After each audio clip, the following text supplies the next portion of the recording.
So hello and welcome everyone to this week's Akashic Business Wisdom Show with me, your host, Natasha Nicole Harris, and my beautiful, wonderful guest, Marika McGoldrick, who's going to be talking today about balancing business and self-care. Such an important topic. It's like, this is the way forward. Like, if you're not looking after your self-care, then we really need to rethink how we do business. So I'm really excited about this topic, but I'm just going to introduce myself very briefly, and then I'm going to hand over to Marika.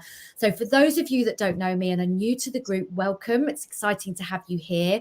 We're actually opening a brand new Facebook group called the Soul Aligned Leaders. Now, this is for soul-led entrepreneurs who really want to take a step to the next level of leadership and impact, are leading themselves to creating change for themselves, the planet, something else Marika and I are very aligned about, and for the greater consciousness and the shift in consciousness and the new earth paradigm. So totally different vibe. But if that resonates with you, please do come over. Links are in the posts in this group, so come and join us there. But my work is all about working with the Akashic Records. I'm an intuitive business coach and mentor. I'm an activator, and I'm also a healer. So I do lots of different things within the work that I do. So enough about me. This is all about what Marika has to share today. So welcome, Marika. Thank you so much for coming to join me. Thank you so much, Natasha, for having me. I'm so excited to have this conversation, to be with all of you listening to us today or in the replay. And yeah, I'm very grateful and honored to have that conversation with you. Oh no, it's great, Joy. We had a conversation a couple of weeks ago, and I was like, oh, come and be interviewed, come and have a chat, come and share your wisdom, because Marika really truly does have a lot of wisdom, and I've known Marika for many years. Our story goes back quite a few years back when we were starting out in coaching and studying and mentoring and doing all that kind of wonderful stuff. So Marika and I go back a long way. So Marika, just give us a little bit of information about who you are, how you got to be doing what you're doing in this world. And if you're watching, say hi, leave us some comments, leave us some love. And if you're watching the replay, type #replay and ask us any questions as well. Over to you, Marika. Tell us a little bit about yourself and how you got here. Yeah, sure. Thank you. So I work as a mindfulness coach. I'm also a yoga teacher and a Reiki Master. And I'm really passionate about helping really heart-centered change makers to feel empowered, because the more empowered we are and the more we can really make a big impact in the world, which I know you and I are very aligned again, Natasha. Mm-hmm. So I'm very excited and passionate about what I do. And to tell you about how I got to do what I'm doing, short answer is following my heart.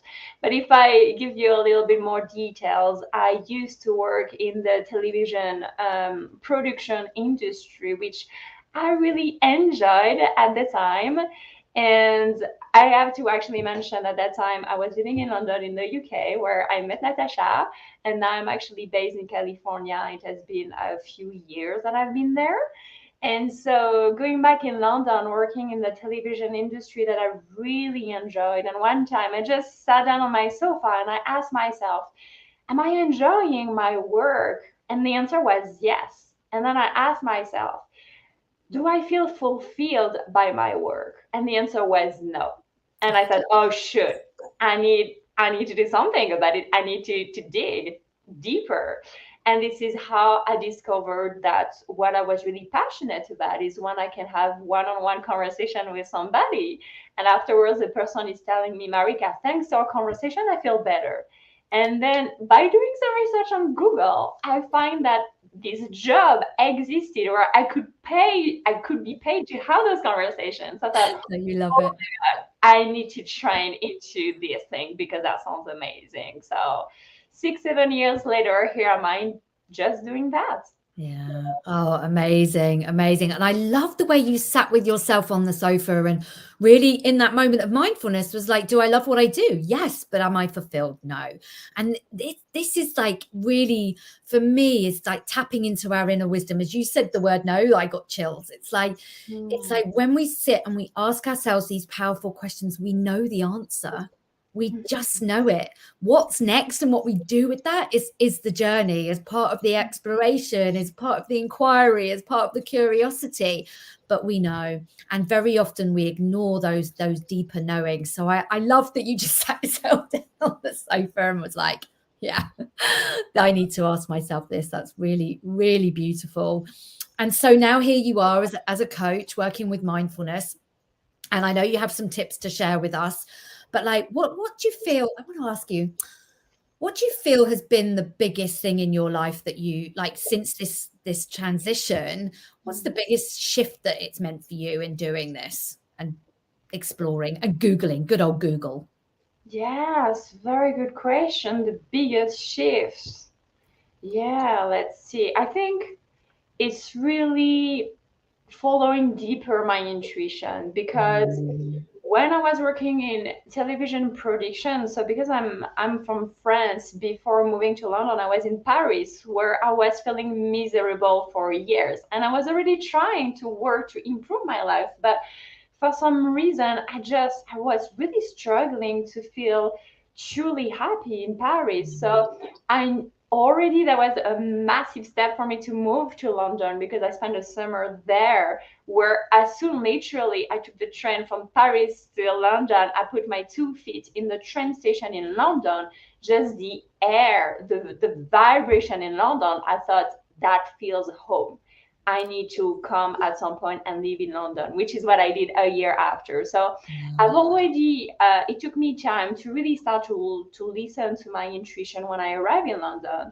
But once I was in London, I was very much in flow and already pretty much intuitive. But then my next big step, when I decided to really train as a coach, then I really wanted to live my beautiful life in London and go to travel in New Zealand. Yes, I followed that beautiful leg of your journey on Facebook. That was amazing. Yeah, and that's what I did, and that was a massive, massive step, because again, I consider myself being very successful already in London, and I did really enjoy my life. But there was that missing piece and that connection with the earth that I was really looking for, which encouraged me to go to the other side of the world with only one-way ticket, not knowing how long I'll be staying there, Yeah. no backup plan, but I knew I just had to go. And so it took me through this incredible journey by following my intuition. And of course, this inner battle, the mental, the mind telling you, no, you cannot do that. You need to, your life is great in London. And so throughout this journey of transforming myself, becoming a coach, discovering more about myself as well, really learning a lot, I've been much more in tune with my intuition, which led me in New Zealand to fall in love with this wonderful man who is now my husband, who is American, who is how I ended up now living in California. So it has been an incredible journey, not all, joy, but also some up and downs. It's just life, right? And it all comes back to intuition. And now again, I live this incredible life. Like I really created again, manifested the life of my dream, where I get up, I wake up every single morning being excited about the day ahead of me. Yeah, what a beautiful feeling that is. And that doesn't happen for many of us, but when we know we found our connection to something, that we are where we are, and that doesn't mean to say things won't move again, but it's like we're in that space of being able to breathe, of life is good, life is great, life is in flow, in harmony. And I love that, what you said about following your intuition. And it wasn't easy, the man chatter and everything else. It does take courage.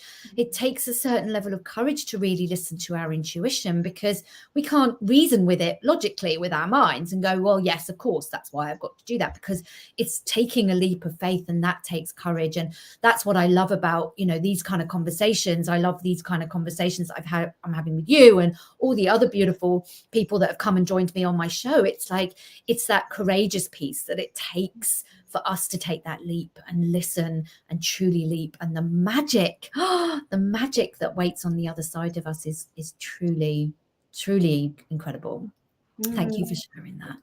Yeah, you're welcome. And that also reminds me the work that you're doing, of course, with the Akashic records, where you're channeling and connecting to that wisdom. And if you think then rationally with that with your mind, is like, what am I saying? But of course, it's not about the mind. It's just connecting to that beautiful intuition and really tuning in and in that what our body knows in terms of being in our brain, but being in our body, right? Yeah, absolutely. Absolutely. Oh, someone said, okay, I found you. Good. I'm glad you found us. Probably had to hunt around a little bit. Facebook is supposed to tell you that we're going live and that we're here. So, but I'm glad you found it. But it just reminds me, I think, because I was just telling you a little story before we came on live, and it's just, and that really feeds into it. And again, it's so important to have these conversations because we realize and we make the connections between things. But like really learning to trust that intuition, to lean into it. I'm an incessant planner. I've always liked to plan things out and have things mapped out and know exactly what I'm doing so I can't get it wrong. And working with the Akashic Records has really enabled me to tap into that intuition and to trust. And this morning I was leading a group and doing I had a topic which was all about, you know, accelerating the manifestation at this really beautiful time in juncture that we're in, which is really about speeding up manifestation. And I was invited to do an Akashic meditation, and I really hadn't sort of sat down and planned it, and that felt quite uncomfortable for me because it was like half an hour before, and I was like, and I kept hearing like, it's fine, you've got this, you know this. But I was like, my head was going, I've got to have some things written down. And I sat down for 10 minutes with a cup of tea, just wrote a couple of bullet points just to ease my egoic mind more so. And it was such a powerful session. It was so incredible. And we did a meditation. And again, I don't know where these meditations ever going to come from, but I'm always guided. I trust implicitly. And that also takes some courage. So thank you for that reminder. I know I'd already said it, but now I just joined a dot, which is always, it's always helpful. Oh, yeah. So Marika, just share with us a couple of things that you wanted to share with us today. I know you had a few things, but like around the self-care, like what do you feel is the biggest thing, that's the most important thing for you has been around really balancing self-care in your business? Yeah, very good question. And I would say the main thing when I was looking at what in mind, it all comes back to being intentional. And the first step in our day that I'm noticing for myself and the people I'm coaching, I'm working with, is really what is your morning routine? From the moment you wake up to the moment you start to work. Like you just wake up and roll out of bed and boom, you're already logged in into your computer. And if that's the case, then I invite you to really notice, how does that feel? And the next time, maybe take a little extra time, maybe wake up 10 minutes before, just have 10 minutes before when you wake up to when you start to log in, to see how those 10 minutes feel when you actually take them for yourself. Because I really notice for myself, if I'm sharing a little bit of my routine here, the big difference, when I used to get up, I used to think, oh, my bed is so comfortable, I don't want to get up. It's so comfy. Totally get that. Like who hasn't thought that? I want to say, really. But as I've worked with clients, they actually, through my clients, they made me learn that if I reframe and if I think, okay, what am I actually excited about today? Then I just want to get up because I'm not thinking about how much my bed is comfy. I'm thinking of, I cannot wait to just live another day. And Yeah, up, I'm already up. yeah, And then little things that I do little tasks just to show me that I'm already achieving things, like making my bed or just putting the dry dishes away in the kitchen. And just that gives me the sense and start to give me the momentum of being productive and accomplished in my day. And then personally, what I do, I went back into taking very freezing cold water even in the winter, because what the cold does is really resets our nervous system. So I can be a little bit groggy, sleepy. Boom, freezing shower. Every time is super challenging, but afterwards I've got this high where I'm like, oh my god, I'm so excited! yeah. Like, let's go for it. So it's really things like that I've connected to what really works for me. Yeah. And the next important piece is taking 30 minutes to read, where once I'm all prepared, I actually go back into my bed to be comfy and read for 30 minutes with my kitty cuddling. And I can see my husband still sleeping. And so my heart is getting full of love. And I'm like, oh, this is such a great life. And eventually I go to work. Yeah. Oh, wow. I love that. So it's funny that you say about the cold shower. That's been coming to me, and I have to say I'm not being courageous in that particular space, because I do know the benefits of it for the nervous system and stuff. Just like, if people are interested in it, just very briefly, like, do you step straight into a cold shower, or do you kind of allow yourself to get used to it a little bit and then stay there for a bit and then that's it? I know there's different ways to do it. Like, how do you find works for you? Because you've got to find a way that works. Yeah, I've got a friend actually, she does it progressively, but myself, I'm cold straight. So I start with my feet and my legs, and progressively, very quickly, I go up towards my shoulders, and then I'm already. Wow, I'm so impressed. I'm so impressed, I have to say. That's quite incredible. But there's something that you say about that intentionality, and I can see a few people are watching, so let us know if you've got any comments, if you've got any thoughts, any questions, and even if you're watching the replay, like, do tag Marika and I, and we will come back into answer those. So let us know if you've got any thoughts. But this intentionality, and again, it's like this conscious intentionality. So for me, it really is about, I do get up, and it's how we start our day. And I can feel that actually the longer I lie in bed, the less likely I am to get into that excited mode. And so for me as well, it really feels like, okay, I'm awake, I'm waking up. And then the thoughts start going. And then I'm like, oh, what does the day bring? Because I know that if I don't allow myself to get into that energy, I can be like the same. It's like, for me, I really feel it quite strongly that I don't want to get up. I want to stay here. And then I don't feel excited about the day. So I do feel that. Robert says I have to go with a warm first and cold at the end. I think I'm a little bit like that, Robert, I have to say. I like the idea of showing you're achieving things, or acknowledging what you already achieve in the first hour of your morning. Yeah, because I really do feel that, how we start our day is how the rest of our day goes. And I know that when I wake up with excitement, things come into my day and I'm like, oh, like, there it is. There's that bit of excitement. And sometimes it's more and sometimes it's less. It's not seeing that, oh, it doesn't happen. But, it's like it allows for that energy to be attracted to you, right? So it's like, that's the mindfulness element of it. That's the intentionality of it. It's like, where do we want to bring more in? And the more I've been focusing, because I'm running my 5-day journey next week to calibrate to wealth, I've been really feeling into the wealth of things. And that's, everything. I'm not just talking about money, because I know that's what we associate it with, but also relationships, connections, and, my health and vitality and my energy. And oh my gosh, these things have been off the roof these last 2 weeks as I focused and been much more intentional about it. I love it. And it's so true. Is this famous sentence of where we put our focus, then energy flows, right? And it's absolutely that I'm hearing. You've been focusing on those things and you see, oh my God, Yeah, no, it's been really powerful. So I love that side of things in terms of intentionality and conscious. I think there's an element of that conscious intentionality. It's like, what makes me feel good in the morning? How do I want to start my routine? Because often we're like, oh, I don't want to do it. I don't know what to do. It's like, what puts you in the vibe? Me going up into the forest, into the woodlands is just a non-negotiable for me. I might miss it because I have something else exciting that's going on, but like, otherwise it's a non-negotiable. And that's how I start my day, connected to nature and connected to everything around me. Exciting. Yeah. Mm-hmm. Yeah.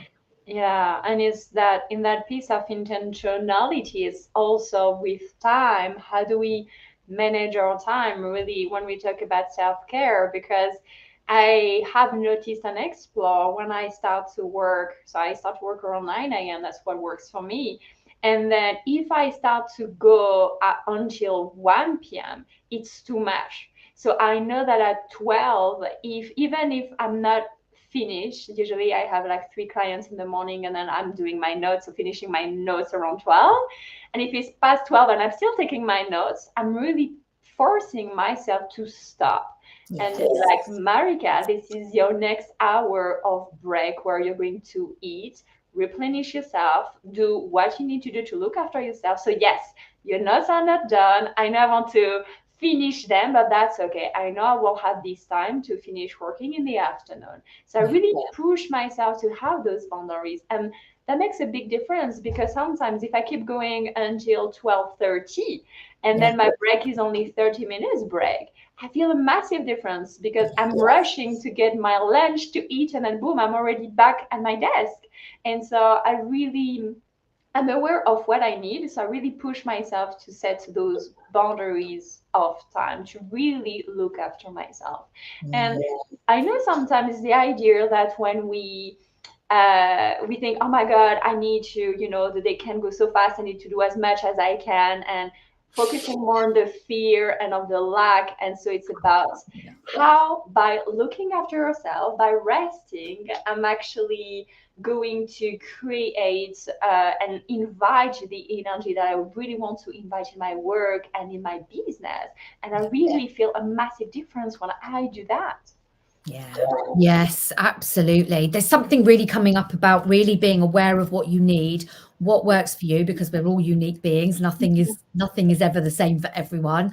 But setting really strong boundaries in that awareness of what we need, and creating our business around that is just pure love for self and pure self-care, right?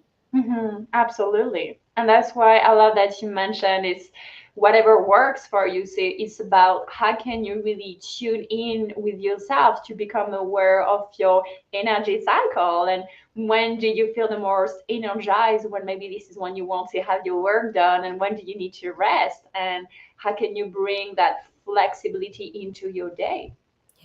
Yeah, absolutely. Flexibility.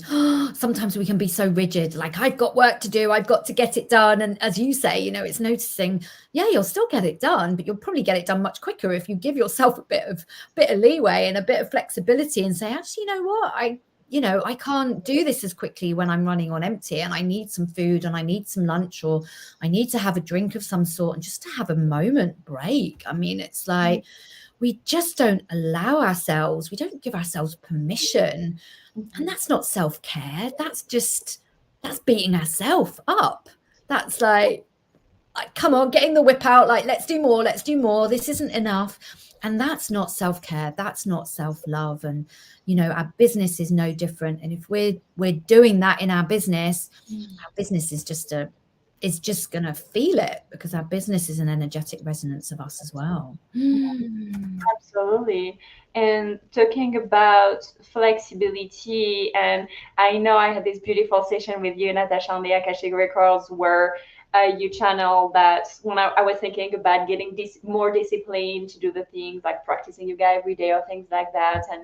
And you channel this beautiful wisdom of, oh, it's okay, I can be fluid. I don't need to have that rigidity to, oh yes, let's commit to every single day. But really bringing that flexibility. And this is really what I'm working on. Or in the morning, if one morning I wake up and I feel very stiff in my body because I had a yoga class the day before, I really feel my body is screaming for stretch, even though maybe stretch in the morning is not part of my daily routine, but the morning where I feel my body needs it, is allowing and taking the time to do that instead of having my full 30 minutes of reading, for example. So really being flexible to really tune into ourselves. I love that. That's just like listening. That's that deep listening, and listening to the mind chatter, listening to what we should and shouldn't do, and really listening to what our body needs, what our soul needs, what our vitality and energy needs as well. So that's an interesting one as well. Someone's just written intention, focus, and energy. We need to create space and time for self-care, tuning into our inner wisdom and going with the flow. Yeah, I couldn't agree with that more. Yeah, beautifully said. Absolutely. Yeah, space, because we're cramming in enough. I feel like, I know I am It's like, and then it's like, oh, what more can I do? What more can I do? And we're filling all this space, and then we miss all the beautiful things.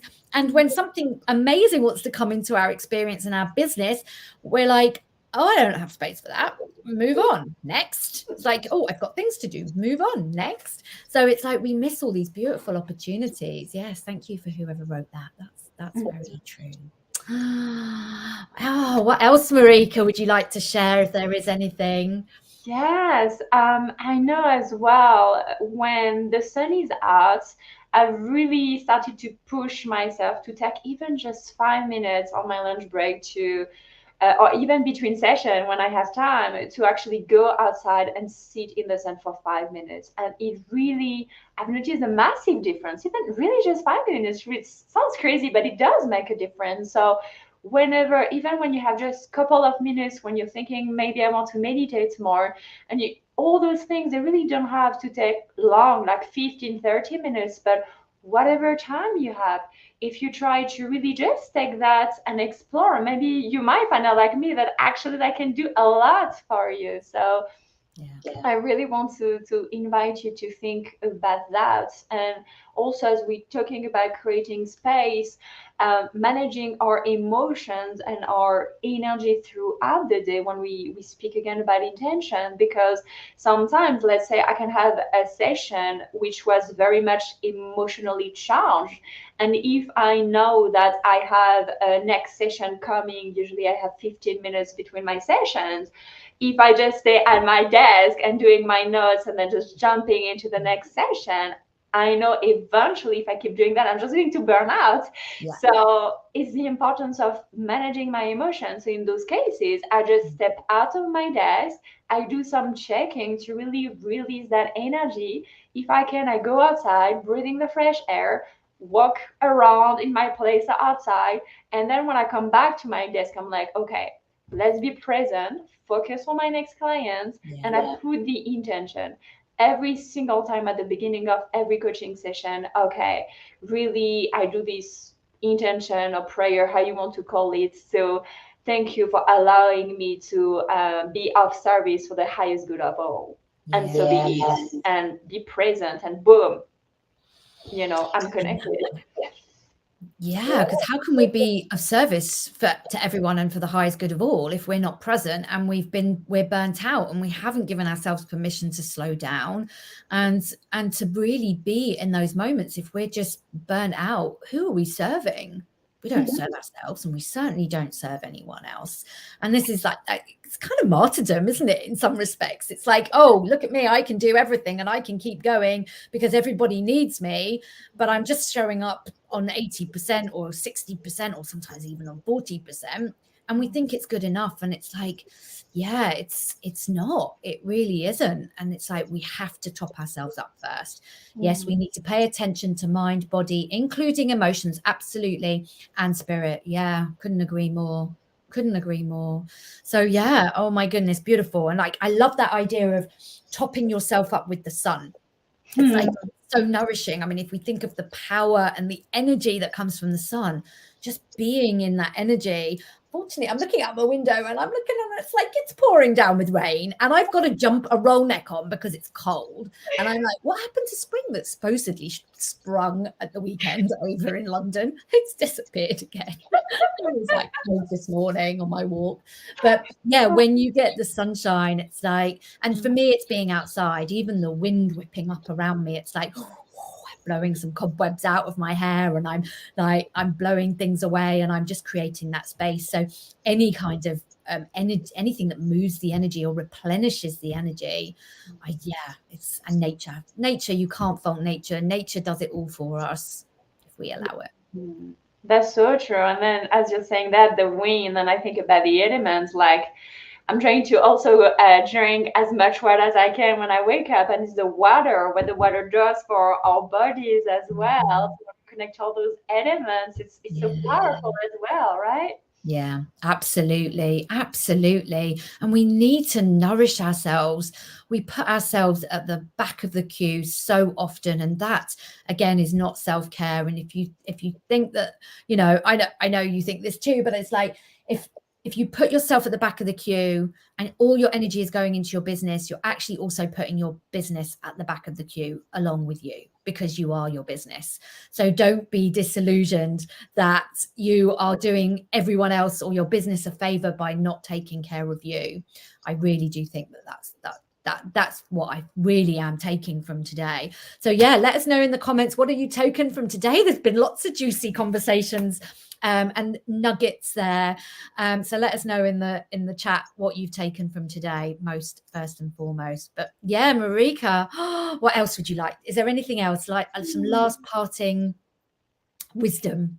Well, I think the biggest takeaway from what we discussed is really, I want to invite you all to notice when you feel like, oh, yes, you need to work hard on your business because it comes from a place of fear and lack, and instead shifting your mindset to working coming from a place of love and doing it for the love of it. And then if you're in that mindset, you might notice how your self-care might shift into, oh yes, let's look after myself more, because doing that is love as well. And the more you do that, really want to invite you to explore then what are the shifts the tiny shift, it doesn't have to be big, but even the tiniest shifts that you can notice starting to happen in your life. So I really want to emphasize this part here.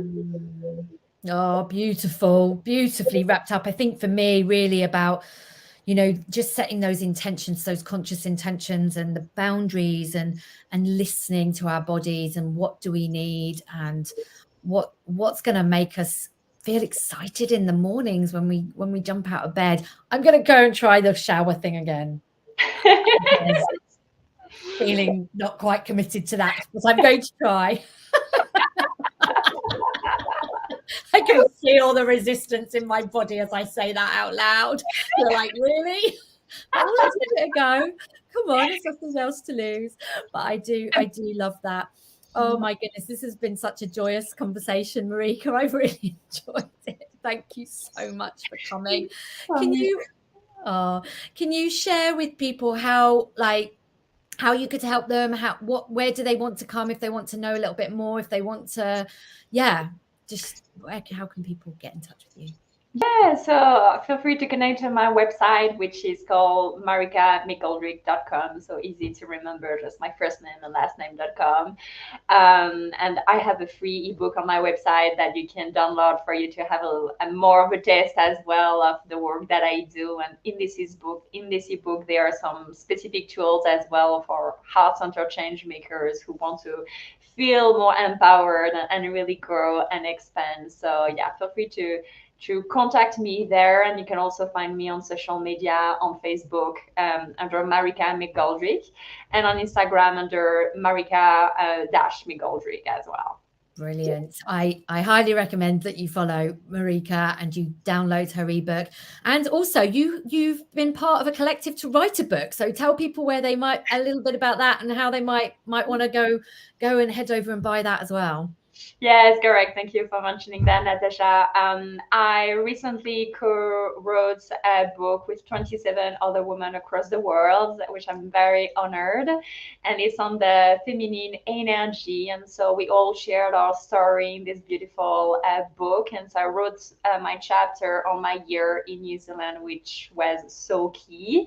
So I really consider that this chapter that I wrote is really full of wisdom and other tips that I'm sharing as you go through my journey, the fear I had, the obstacles, and the abundance on the other side. So you can find it on Amazon in pretty much any country, wherever you're based in. And it is called She Is Unleashing the Divine Feminine Power. She's unleashing the divine feminine power. I love that. That's so powerful in itself, isn't it? Yeah. So it's like, go and check out Marika on all those channels. And, I think this is such an important topic to talk into for heart-centered change makers, because we have such a capacity to give to others and we leave ourselves last. So really, if you identify as a heart-centered change maker, then really do make sure you take care, good, beautiful care of yourself first and foremost. and replenish yourself and keep shining your light out into the world, as I know Marika is and what Marika's doing. And you are just a beaming shining star. And I just, your Facebook photo and the photo that we posted on this, on the posts for this talk, I just love it. It just, if you want to smile, go look at that photograph, because it is just such a happy photo and your energy is so happy. And I love chatting to you. Thank you everybody for watching. Please do reach out for Marika. Marika, maybe you can post your links in the comments section underneath the posts for people who are watching the replay. And thank you again. And I think we might need to have another conversation sometime soon. So watch out for that. And as I said, thank you again. And if you are if you are in my Soul Inspired Leaders Facebook group, if you're watching this in my Facebook group, please head over to the Soul Aligned Leaders Facebook group now. That we will be moving everything over there. This is for soul-led entrepreneurs who really want to make a difference and stand in their next level of impact and leadership, leading themselves and leading the world through conscious shifts and changes as we shift in our consciousness. So come and play with us and other soul-led leaders over there. I start my 5-day Activate Your Wealth journey on Monday. This is working with the Akashic Records. It's super powerful. I love working with this. It's going to shift some stuff. I can promise you that. You're going to get some insights and wisdom come through, and you're going to accelerate and calibrate to the wealth next week. So come and sign up for that as well. And again, thank you so much, Marika. I have loved this conversation. Loved of those of you who've commented, and we will see you again soon. Sarah, some last thing you would like to say, Marika? Yeah, massive thank you. Thank you so much again for everyone listening, to you, Natasha. As you know, I absolutely love your work, and what a joy and an honor to be on your show today. So thank you so much for the invitation, and I can't wait to join your new group as well. Oh, fantastic. And you'll find this over in the new group as well. So don't worry if you want to come back and listen to it, you will find it there again. So thank you, everybody. I wish you a beautiful end of the week, and we'll see you again soon. Bye for now.